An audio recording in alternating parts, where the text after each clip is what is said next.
Is the image on your dashboard monitor intermittently or continuously interrupted by static lines or simply not intelligible?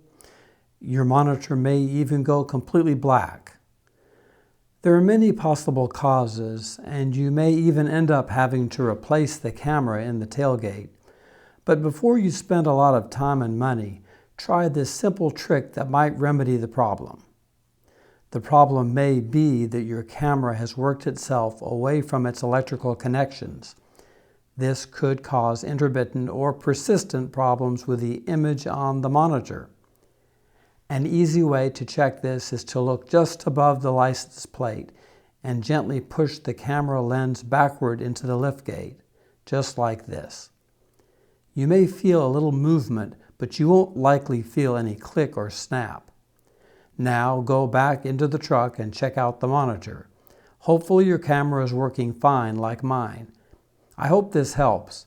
If you do need to replace your camera, I provided an Amazon associate link for a camera that fits the 2015 Ford Expedition. Good luck.